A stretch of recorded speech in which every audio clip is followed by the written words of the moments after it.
નમસ્કાર વિદ્યાર્થી મિત્રો, સંસ્કૃત વર્ગખંડની અંદર આપ સૌનું હાર્દિક સ્વાગત છે. આજે આપણે સંસ્કૃત વિષય અંતર્ગત 12મો પાઠ છે સુભાષિત સપ્તકમ, તેનો અભ્યાસ કરીશું. મિત્રો, 11મો પાઠ છે એ આપણે અભ્યાસક્રમમાંથી બાદ કરવામાં આવ્યો છે. એ પહેલાં આપણે 10 પાઠ સુધી જોયું હતું, એટલે આ વખતેના અભ્યાસક્રમમાં 11મો પાઠ નીકળી ગયો છે, એટલે આપણે 12મો પાઠથી શરૂઆત કરીએ છીએ. તો સૌપ્રથમ જોઈએ સુભાષિત સપ્તકમનો અર્થ શું થાય. સુભાષિત એટલે તમે જાણો છો, અગાઉ પણ ભણી ગયેલો છો તમે, કે જેમાં સારી ઉક્તિ હોય, સારા બોધવચનો હોય, એને કહેવાય સુભાષિત. અને સપ્તકમ, સપ્તક એટલે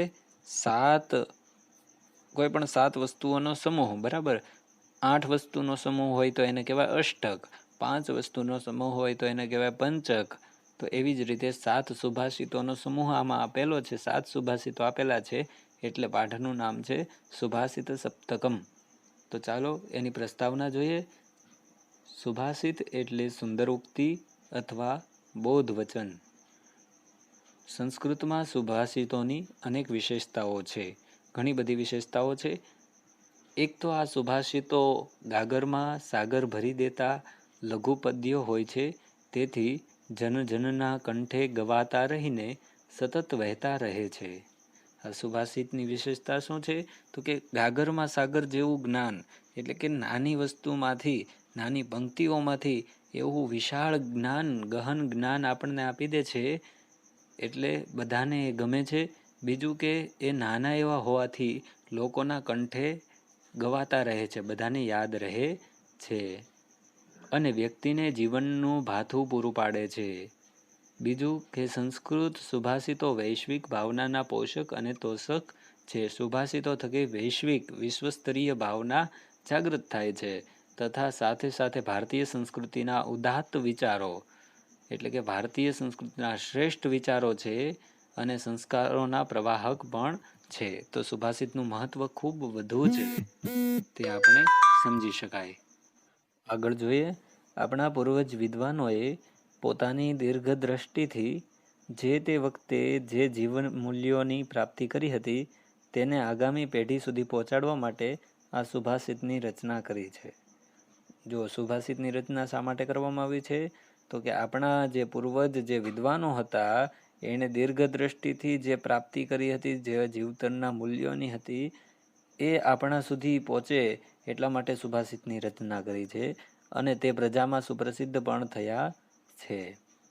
પ્રાચીન સમયના આ સુભાષિતો આજે પણ એટલા જ પ્રસ્તુત છે, એટલે કે આજે પણ એટલા જ ઉપયોગી છે.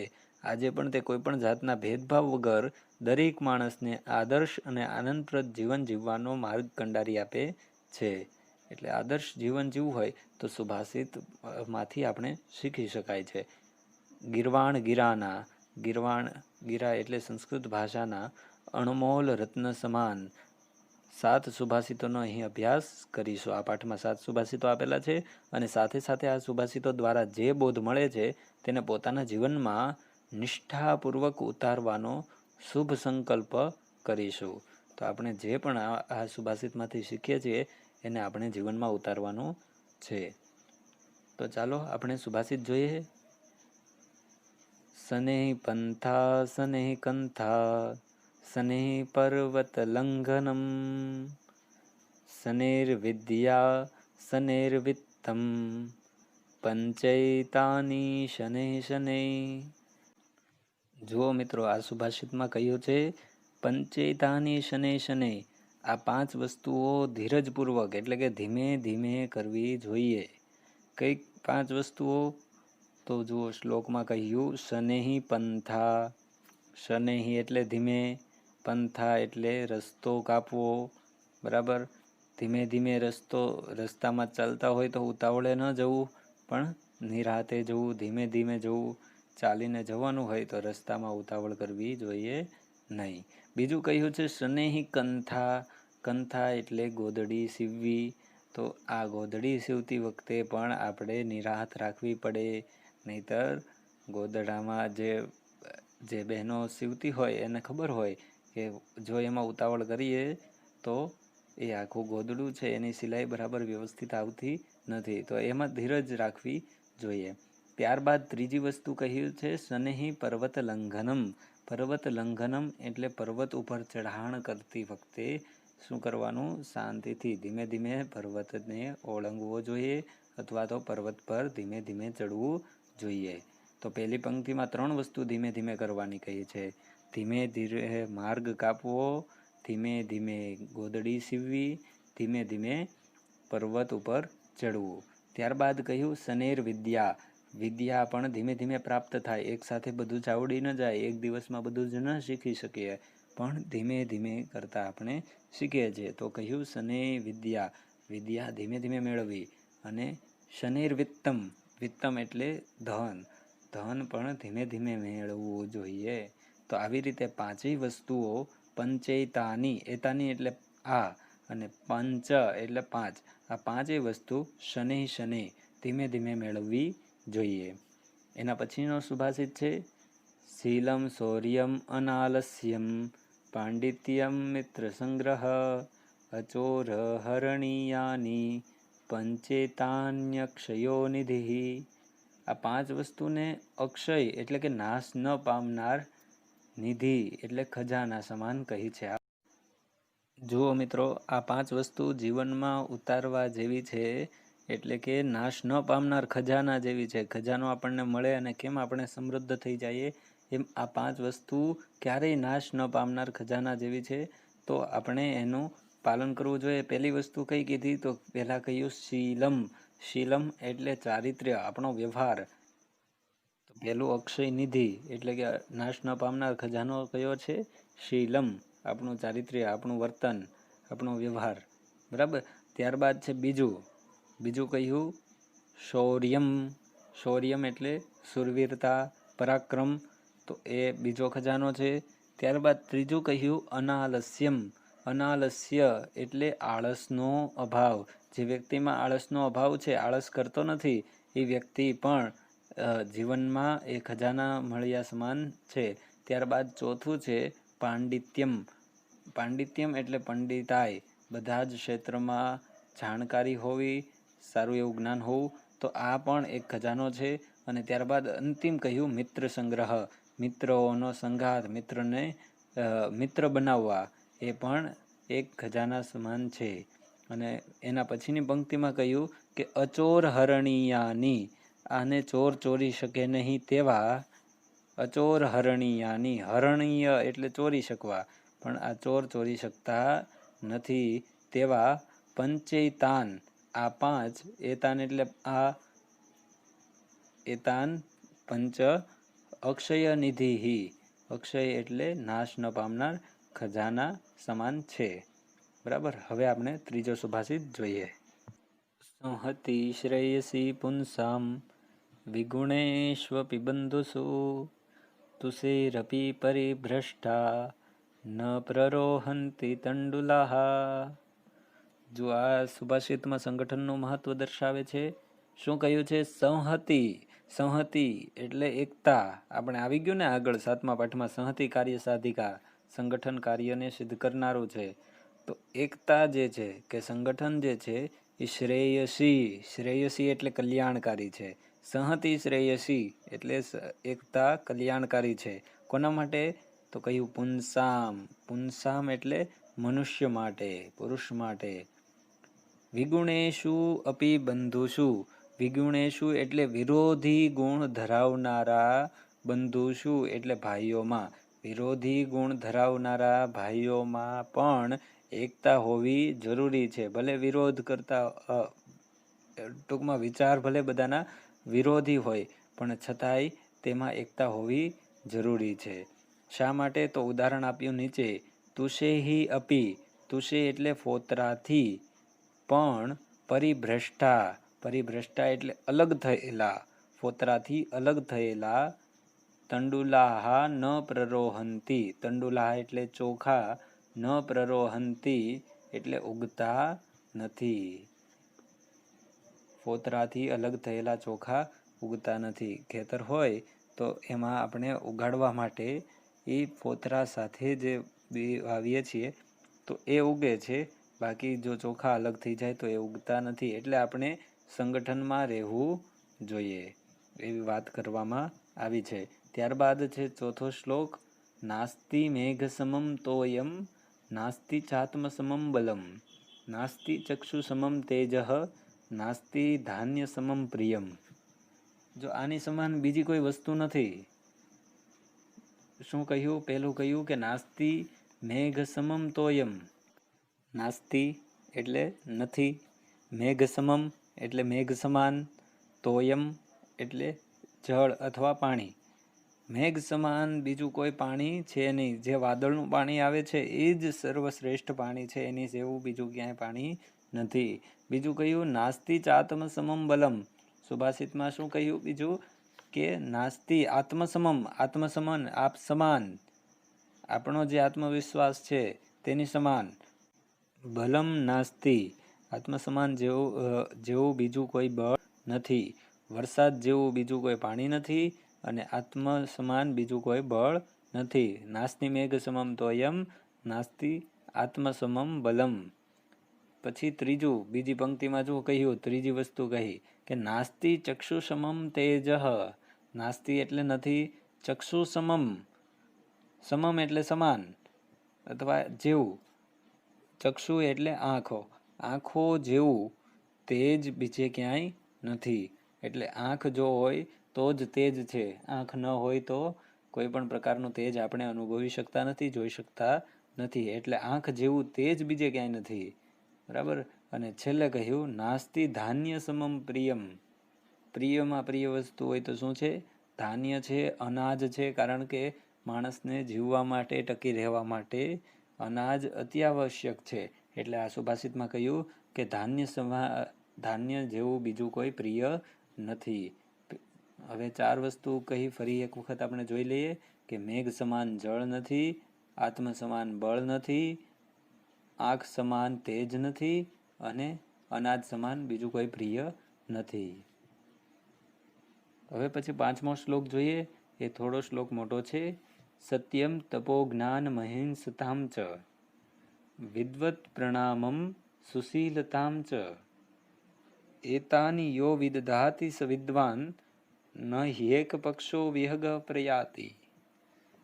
અહીં આ સુભાષિતમાં શું કહ્યું? છેલ્લી પંક્તિથી જોવાનું. અમુક સુભાષિતમાં છેલ્લી પંક્તિ હોય એ મૂળ સાર રૂપ હોય.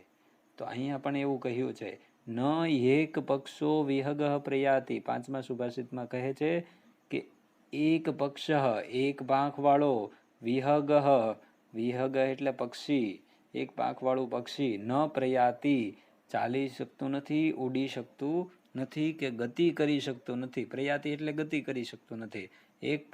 એક પાંખવાળું પક્ષી ક્યારેય ગતિ કરી શકતું નથી. બરાબર. તો કઈ કઈ વસ્તુ હોવી જોઈએ? તો કે એતાની યો વિદધાતિ સ વિદ્વાન. આ બધી વસ્તુ હોય તે વ્યક્તિ વિદ્વાન કહેવાય. જે વ્યક્તિમાં આ બધી વિશેષતાઓ હોય. કઈ કઈ વિશેષતા કહી છે? તો કહ્યું સત્યમ. પહેલું છે સત્ય. સત્ય એટલે કે સાચું બોલવું, સાચું કાર્ય કરવું. ત્યારબાદ છે તપો. તપો એટલે તપ કરવો. એના પછી છે જ્ઞાનમ, જ્ઞાન. ત્યારબાદ અહિંસતામ ચ, અહિંસા, કોઈના પ્રત્યે હિંસા ન કરવી, કોઈને મારવું નહીં, એ હિંસા થઈ. બરાબર. કોઈને મારવું નહીં, એને અહિંસા કહેવાય. તો અહીં પહેલી પંક્તિમાં ચાર વસ્તુ કહી છે કે સત્ય, તપ, જ્ઞાન અને અહિંસા. અને પછી બીજી પંક્તિમાં પણ વાત કરી છે કે વિદ્વત પ્રણામમ. વિદ્વાન વ્યક્તિઓને પ્રણામ કરવા, નમન કરવા, આદર કરવો, એને કહેવાય વિદ્વત પ્રણામમ. અને એના પછી કહ્યું સુશીલતામ ચ, અને સુશીલતા, સારું ચારિત્ર્ય, એને કહેવાય સુશીલતા. તો એતાની યો વિદધાતિ સ વિદ્વાન. આટલી બધી વસ્તુ જે ધારણ કરે છે એ વિદ્વાન છે. બાકી ન એક પક્ષો વિહગ પ્રયાતિ. એક પાંખવાળું પક્ષી આકાશમાં ગતિ કરી શકતું નથી. તો આ છ વસ્તુ વ્યક્તિમાં હોવી જોઈએ. સત્ય, તપ, જ્ઞાન, અહિંસા, વિદ્વત પ્રણામ, વિદ્વાન લોકોને પ્રણામ કરવાનું, ત્યાં નમ્રતા રાખવાની, અને સુશીલતા, સારું ચારિત્ર્ય. આટલી વસ્તુ. બરાબર. ત્યાર પછી છઠ્ઠો શ્લોક છે કાષ્ટાદ અગ્નિ જાયતે મથ્યમાનાત ભૂમિસ્તોયમ ખન્યમાના દદાતિ સોત્સાહાનામ નાસ્ત્ય સાધ્યમ નરાણામ માર્ગારબ્ધાઃ સર્વયત્નાઃ ફલંતે. અહીં આ શ્લોકની અંદર કહેવામાં આવ્યું છે કે જે પ્રયત્ન કરે છે ને, શરૂઆત કરે છે ને, એના બધા જ પ્રયત્ન એ સિદ્ધ થાય છે. માર્ગ આરબ્ધાહ, જો ચોથી પંક્તિ જોશો ને, છઠ્ઠા શ્લોકની છેલ્લી પંક્તિ જોશો ને, એમાં લખ્યું છે માર્ગારબ્ધા સર્વયત્ના ફલંતી. માર્ગ આરબ્ધા એટલે કે રસ્તો શરૂ કર્યો છે, પંથ શરૂ કર્યો છે, એના સર્વયત્ન, બધા જ યત્ન, બધા જ પ્રયત્નો ફલંતી, ફળ આપે છે. જો એમાં પછી ઉદાહરણ આપ્યું. પહેલી પંક્તિમાં કહ્યું કે કાષ્ઠાદ અગ્નિ જાયતે, લાકડામાંથી અગ્નિ ઉત્પન્ન થાય છે. જો મહેનત કરવામાં આવે, મથ્યમાનાત કહ્યું ને, મથ્યમાનાત એટલે મહેનત કરવાથી, કાષ્ઠાદ અગ્નિ જાયતે, લાકડામાંથી અગ્નિ જાયતે, અગ્નિ થાય છે. ત્યારબાદ કહ્યું ભૂમિ તોયમ ખન્યમાના દદાતી, ખન્યમાના એટલે ખોદવાથી. જો આપણે ખોદીએ તો ભૂમિ એટલે જમીન, તોયમ દદાતી, તોયમ એટલે શું થાય? આપણે હમણાં જ આવી ગયું, તોયમ એટલે થાય જળ. આપણે જો જમીન ખોદીએ તો ભૂમિ આપણને જળ આપે છે. તો અહીં પહેલી પંક્તિમાં કહ્યું કે મહેનત કરવાથી લાકડામાંથી પણ અગ્નિ થાય છે. બીજી પંક્તિમાં કહ્યું કે ખોદવાથી જમીન પણ જળ આપે છે. અને ત્યાર પછી કહ્યું કે સોત્સાહાનામ એટલે ઉત્સાહવાળા વ્યક્તિઓને, નાસ્ત્ય અસાધ્યમ નરાણામ એટલે નાસ્તિ અસાધ્યમ એટલે એના માટે કોઈ કાર્ય સિદ્ધ ન થઈ શકે એવું નથી. સોત્સાહાનામ નાસ્ત્ય સાધ્યમ નરાણામ એટલે ઉત્સાહવાળા વ્યક્તિના માટે કોઈ કાર્ય અસંભવ નથી. જે કાર્ય કરવાનો નિશ્ચય કરે છે એને સફળતા જરૂરથી મળે છે. માર્ગારબ્ધા સર્વયત્ના ફલંતી એટલે રસ્તો શરૂ કરનારના બધા જ પ્રયત્નો સિદ્ધ થાય છે. ત્યારબાદ છે 7મો શ્લોક, અંતિમ શ્લોક. પાત્રમ ન તાપયતિ નૈવ મલમ પ્રસૂતે, સ્નેહમ ન સંહરતિ નૈવ ગુણાન ક્ષિણોતિ, દ્રવ્યાવસાન સમયે ચલતામ ન ધત્તે, સત્પુત્ર એષ કુલસદ્મનિકોપી દીપઃ. જો આ સુભાષિતમાં શું કહેવામાં આવ્યું છે? તો કે સારા એવા સત્પુત્રની વાત કરવામાં આવી છે કે જે દીવા સમાન છે. ઉલટાનું દીવા કરતાં પણ વિશેષ છે. પેલું કહ્યું કે પાત્રમ ન તાપયતી, સત્પુત્ર રૂપી જે દીવો છે એ પાત્રને તપાવતો નથી. જો આપણે દીવો કરીએ ને તો જે પાત્રમાં રાખ્યું હોય એ પાત્ર ગરમ થઈ જાય, બરાબર? તો આ સત્પુત્ર છે એ પાત્રને તપાવતો નથી. પછી બીજું કહ્યું નૈવ મલમ પ્રસૂતે, નૈવ એટલે નહીં, મલમ એટલે મેષ, પ્રસૂતે ઉત્પન્ન કરતો નથી. હવે દીવો જ્યાં હોય છે ત્યાં તો મેષ થઈ જાય છે, કાળું કાળું થઈ જાય છે, બરાબર? મેષ જામી જાય છે. પણ નૈવ મલમ પ્રસૂતે, સત્પુત્ર છે મેષને ઉત્પન્ન કરતો નથી. સ્નેહમ ન સંહરતી, સ્નેહમ એટલે તેલ અથવા તો સ્નેહને ખત્મ કરતો નથી. નૈવ ગુણાન ક્ષિણોતી અને ગુણનો નાશ કરતો નથી. સારા એવા ગુણ એનામાં પોતામાં પડ્યા જ રહે છે.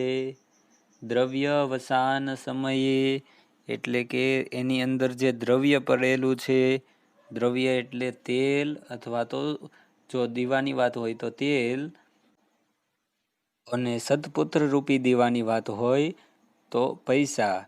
દ્રવ્ય અવસાન સમયે એટલે પૈસા પૂર્ણ થઈ જતા, આર્થિક સંપત્તિ પૂર્ણ થઈ જતા, ચલતામ ન ધત્તે એટલે કે ચલિત થતો નથી, સત્યના માર્ગેથી એ પાછો વળતો નથી. એટલે જ કહ્યું છે કે સત્પુત્ર એષ, સત્પુત્ર એ કુલ સદ્મની કોપી દીપઃ, કુળરૂપી ભવનમાં કોઈ એક દીપક સમાન છે. કુળરૂપી એક મહેલ છે, એમાં સત્પુત્ર છે એ દીવા સમાન છે, એવું કહેવામાં આવેલું છે. તો આ સરસ મજાના 7 સુભાષિતો હતા, જેની અંદર તમને કંઈક ને કંઈક જાણવા મળ્યું હશે, શીખવા મળ્યું હશે અને સારો બોધ પ્રાપ્ત થયો હશે. તો એવી આશા રાખીએ છીએ કે તમને બધા જ સુભાષિતો સમજાઈ ગયા હશે. અસ્તુ. જય હિન્દ, જય ભારત.